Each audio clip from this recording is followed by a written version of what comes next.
You already know what's up. This your girl Re-Up, and welcome back to another video by MRBALLEN. Ballin'. I know that was corny, but I can't help myself. I had to do it. I had to do it.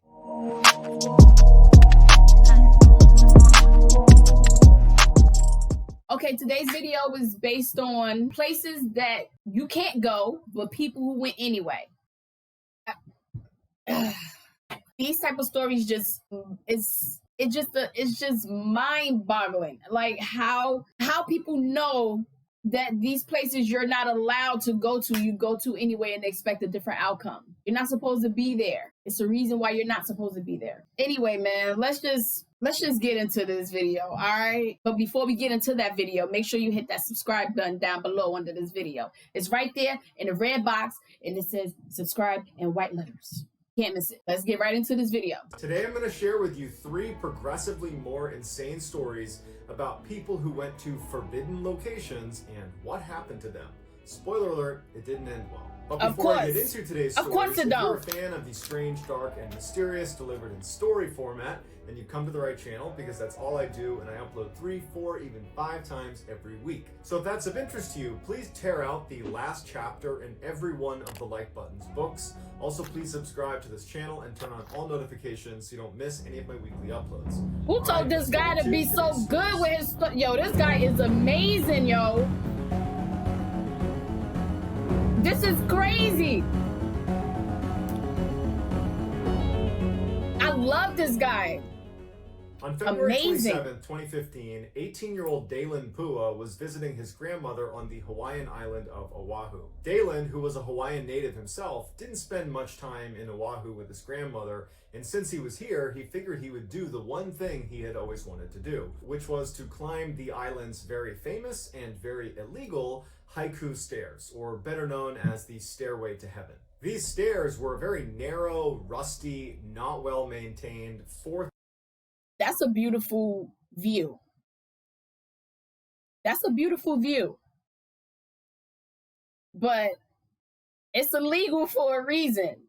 You know what I'm saying? It's, oh my God, let me hear the rest of this. 1,000-step staircase that weaved its way up the side of this Hawaiian mountain. It was built during World War II by the United States Navy because they wanted access to the top of this mountain where they had a secret radio station. After the war was over, instead of demolishing the steps, they allowed people to walk up and check out the view. But it was so dangerous and it was not well maintained that they eventually closed it to the public starting in 1987 and literally put a fence up and even put guards out to keep people from going in. But Dalen really wanted to do this. So that morning he tells his grandmother that he's thinking about hopping the fence and making the hike. And his grandmother's like, that's a horrible idea. Not only is it dangerous, but they're going to fine you thousands of dollars if they catch you doing that. Dalen backed down from what he said, and he said, okay, I won't go. And he kind of played it off like, I'm not going to go on this hike. But sure enough, right after breakfast, he slipped out of the house, hopped on a bus, and he made his way over to the base of these stairs. Even though it was totally illegal and he was incriminating himself, he was so excited about going on this hike that he documented the whole trip by posting pictures of it to his social media. And so the first picture begins with him at the base of the stairs, where he posts a picture as he's about to start this hike, and then all morning he's taking pictures along the way up these 4,000 stairs. But then around 11 a.m. that morning, the posting stops abruptly and he hasn't reached the summit. And you figure if you're going to do this hike and you're already posting pictures of just the way up, certainly when you get to the summit, you're going to take a whole bunch of pictures and post all of those, because that's the prize at the end of this hike. But for whatever reason, the posting stopped at 11 and he clearly hadn't reached the summit yet. And by that night, when he didn't come home, the family was really concerned and they told police. Police launched this huge search for him. They're looking all over the stairs. They got helicopters out. The Navy gets involved. There's no sign of him. He's just vanished. When they couldn't find him after several days, they had to call the search off, and the assumption was, well, you're doing something dangerous. There's a reason this is off limits. He probably slipped at some point and fell down the mountain. That's why this is off limits. It's not safe. But when people reviewed some of his last photos that he had posted to social media, they noticed something in this picture. This shot looks like he's just taking a picture of the dense forest around the stairs. But if you look more That closely, looked like a there's a person. man very clearly crouched down a little ways down the trail that appears to be hiding. And many people believe that that guy was following Dalen and at some point attacked him. But Dalen didn't fall off the mountain. He was abducted or killed. To this day, Dalen has never been found, and that mystery man has never been identified. Oh my God! The most remote island in the world is Bouvet Island.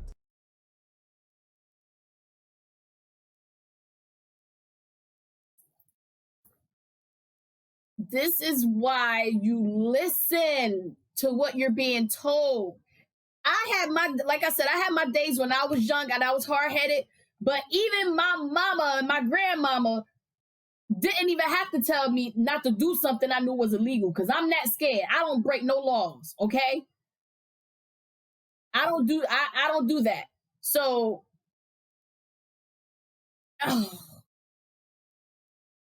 oh my God, I don't know what to say. It's crazy. Like, you know what? It is an uninhabited 19 square mile chunk of rock and ice situated in the South Atlantic. If you were looking on a map and drew a 1,000-mile radius around Bouvet Island, there would be nothing else in it. There's no land, there is nothing. In fact, the nearest land is 1,100 miles away, and it's Antarctica. That's not permanently inhabited.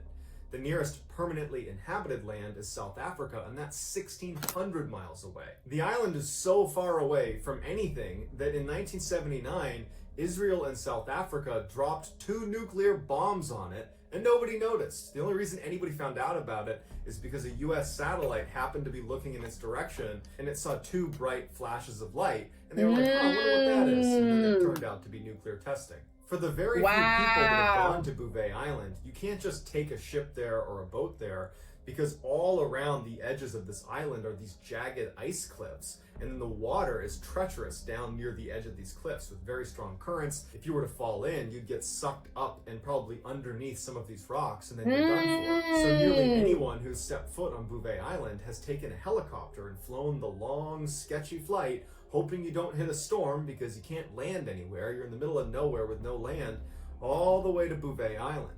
And then anyone that's been on Bouvet Island only stays for like a few minutes because they're so worried about a storm rolling in. And the weather at Bouvet Island is famously bad, and storm. Fuck a few minutes. Don't go there at all. Okay? I don't get why y'all people get so curious to the point where y'all would do something that puts your life in danger. Like, damn that. If you care so much about your life, do not go places where you don't belong, where you're not supposed to be. Man, We're constantly rolling in. Oh, and Bouvet Island is an active volcano. So it's this horrible place that nobody goes to or should go to. But a few people still do. In 1964, British explorer Alan Crawford was sent out to Bouvet Island with a team of scientists to inspect the northwest corner of the island where a recent lava flow had created a shelf that looked like you could potentially build a building on it. And the British wanted to stand up a weather station out there, but they needed someone to go out there and give the green light.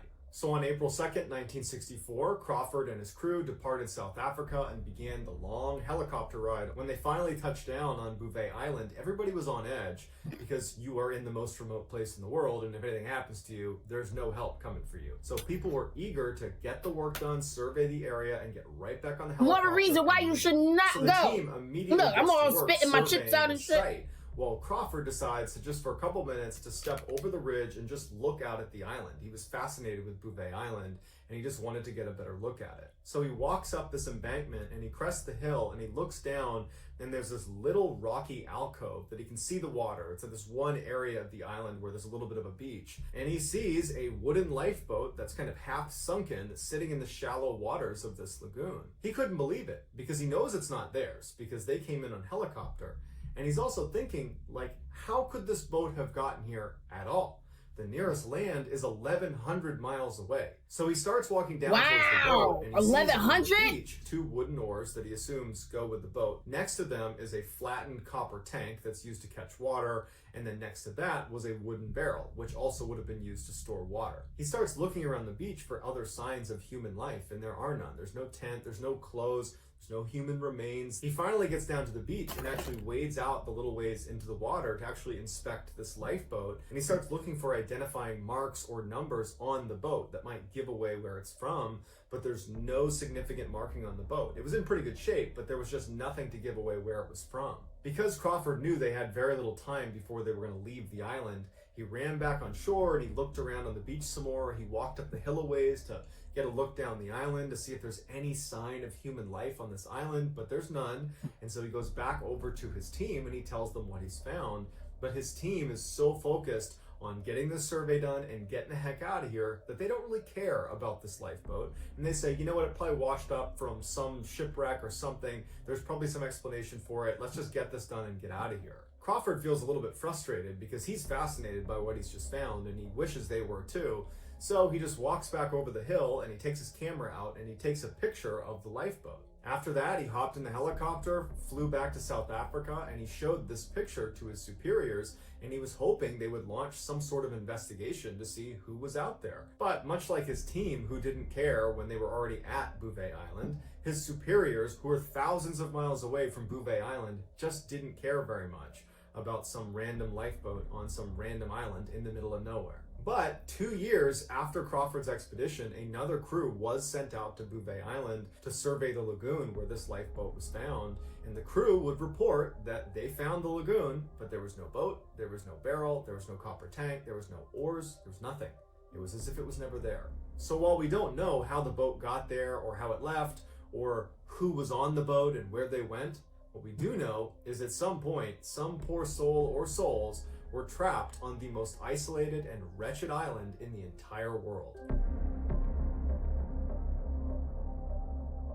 In central Texas lies a stunning natural wonder called Jacob's Well. It's That's this a damn beautiful shame. clear water spring that every summer when the weather gets really hot in Wow, Texas, that looks people converge on Jacob's beautiful. Well and enjoy swimming in the water. But it's not just for casual swimmers trying to avoid the heat. It's for daredevils that strap scuba gear on and dive down through Jacob's Well through a 10-foot wide shaft that leads to one of the most intricate and dangerous underwater cave systems in the world. Jacob's Well is broken up into 4 chambers. As you move from chamber 1 to 2 to 3 to 4, it gets harder and harder to squeeze through the narrow spaces, and each of the chambers gets smaller and they get darker because you're losing sunlight, and they just become overall much more difficult to navigate the deeper you go. And you can lose oxygen the deeper you go. And you start swimming straight down. Now there's going to be what looks like the floor of the well, and then at the center of it is a 10-foot wide shaft that goes straight down. And if you swim down through that, you're going to reach the first chamber, which sits at about 30 feet and goes all the way down to 55 feet. In that first chamber, the sunlight still hits, so there's algae, there's wildlife, and it's where rookie scuba divers will spend their time in Jacob's Well. At the bottom of the first chamber is another shaft opening, but it's more narrow than the very first one you went through, and that shaft, that tunnel, is actually what makes up the second chamber. And it brings you down all the way to 80 feet. So from 55 feet to 80 feet, you are in the second chamber, and it's basically a tube.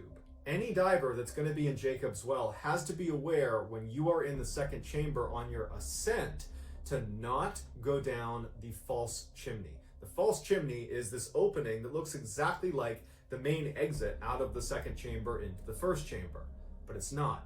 It's a dead end that loops around before you hit a wall, and you gotta go all the way back out. So hopefully you have enough air at that point. The second chamber attracts novice scuba divers and intermediate scuba divers. You still have light coming in, but it's definitely more tight, it's more claustrophobic, and because of that false chimney, it's a little bit more hazardous going into the second chamber. If you continue down past the 80-foot mark, which is the bottom of the second chamber, there is a very tight squeeze that you can barely get through with your tanks on that will bring you into a very small room that is the third chamber.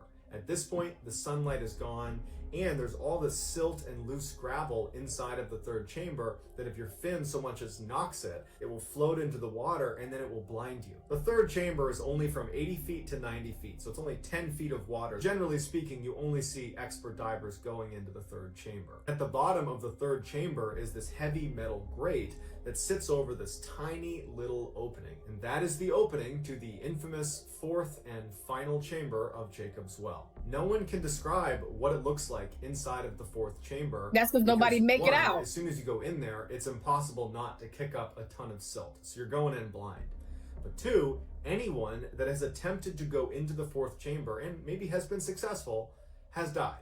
There are literally divers that are deceased inside of the fourth chamber. And after about a dozen people died trying to get into that fourth chamber, they finally just sealed it up. But if you were to pry open that gate and go into the fourth chamber, you would have to remove your air tanks, push them into the fourth chamber, and then you'd have to wriggle your way through while keeping the mouthpiece in your mouth into the fourth chamber that, again, we don't even know what's in there. In 1983, 24-year-old college students Richard Patton and Clark McConnell entered Jacob's Well around 8:30 p.m. They were both experienced scuba divers. They were in an advanced scuba diver class with all the certifications for that. They had dove Jacob's Well before, and they wanted to check out the fourth chamber. 8:30 p.m. They went through that initial shaft into the first chamber. They continued. It's already into dark the tunnel outside. That was the second chamber. They wriggled their way into the third chamber, and they reached the gate. Using some equipment they brought with them, they were able to pry open this gate, and Richard Patton was the first one to go into the fourth chamber.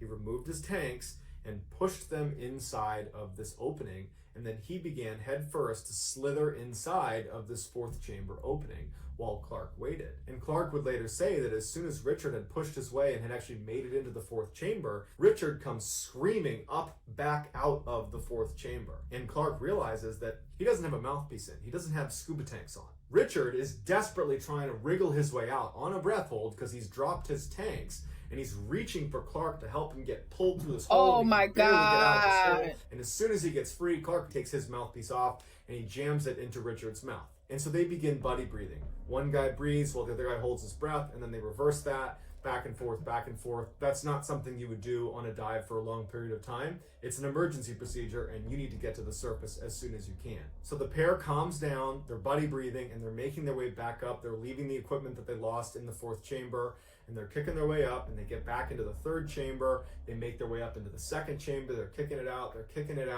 and then their heads hit the wall. And they realize they've gone down the false chimney, and what's even worse is they hear that awful ka-thunk, which means you have no air in your tanks. Clark, who had taken a full breath before this had happened, he immediately turns and starts swimming and manages to get out of the false chimney and makes it to the surface before he drowns. But Richard wasn't as lucky. His final few moments were spent in total darkness, with silt kicked up all around him. He's got no air, he's got no idea where to go, and he's desperately trying to swim up, but he keeps hitting the wall of the false chimney before ultimately drowning. When recovery divers went down to retrieve his body, they found him jammed up at the very end of the false chimney. So that's gonna do it, guys. I hope you enjoyed today's story. What the fuck?